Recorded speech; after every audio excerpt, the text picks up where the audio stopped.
Hello बच्चों, चलिए प्रश्न देखते हैं। प्रश्न इस प्रकार से है कि हमको सूत्र लिखना है पोटेशियम टेट्रासाइनिडो निकेलेट 2। तो देखिए इस प्रश्न की जो मुख्य अवधारणा है वो है आईयूपीएसी नामकरण। तो आपको आईयूपीएसी नामकरण यहाँ पर मालूम होना चाहिए उपसय संयोजी यौगिकों का, तो आप इस सवाल को आसानी से कर पाएंगे। तो इस सवाल में क्या होगा, पोटेशियम हमको दे रखा है पोटेशियम टेट्रासाइनाइडो निकेलेट। तो पोटेशियम टेट्रा टेट्रासाइनिडो निकेलेट निकेलेट। तो देखिए निकेलेट 2 दे रखा है यहाँ पे। यहाँ से हमें क्या क्या जानकारियां मिलती है। एक तो सबसे पहली बात, पोटेशियम का नाम पहले आया है, इसका मतलब पोटेशियम यहाँ पे धनात्मक आयन है। और जो टेट्रासाइनाइडो निकेलेट है, जो ये उपसय संयोजी यौगिक है, यहाँ पर इस वक्त एक ऋणायन का काम कर रहा है।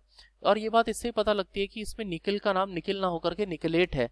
जब 8 वर्ड आ जाता है, 8 शब्द आ जाता है धातु के लिए, तो समझिए कि धातु उस वक्त उपसय संयोजी यौगिक के अंदर, उपसय संयोजी आयन के अंदर ऋणात्मक आवेश के रूप में स्थित है।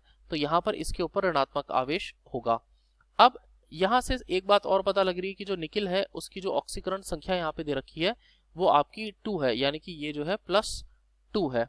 तो अगर हम इस सूत्र को देखें कि पोटेशियम टेट्रासाइनाइडो निकेलेट कैसे होगा, तो शुरुआत करते हैं। सबसे पहले हम यहाँ पर पोटेशियम को देखते हैं। तो पहला शब्द तो पोटेशियम के लिए है, तो पोटेशियम हमने लिख लिया। अब पोटेशियम कितना है मुझे पता नहीं, मान लीजिए ये X है।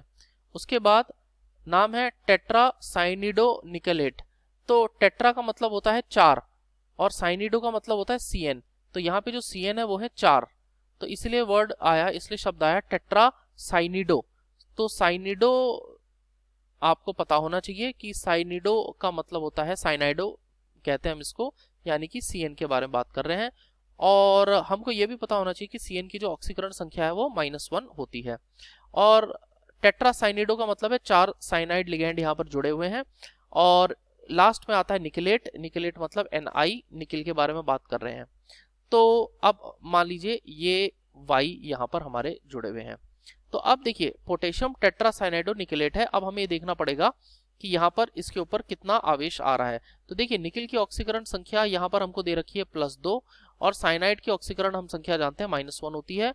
और चूंकि 4 साइनाइड है तो गुणा 4, तो कुल मिलाकर के ये हो गया +2 -4, यानी कि कितना हो गया -2। यानी कि जो हमारा निकेलेट आयन है, जो हमारा उपसय संयोजी यौगिक है, इस पर जो आवेश इस वक्त आपका आ रखा है वो है -2। तो यानी कि निकिल NiCN4 जो है इसके ऊपर आवेश है -2। और हमने यहाँ पर पोटेशियम ले रखा है, पोटेशियम के ऊपर आवेश होता है +1। तो अब हमको कितने पोटेशियम चाहिए इस आयन को उदासीन करने के लिए? जाहिर सी बात है 2 पोटेशियम आयन हमको चाहिए।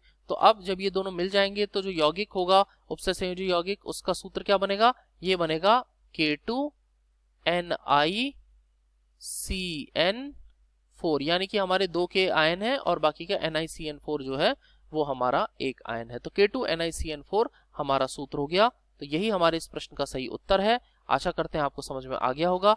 धन्यवाद।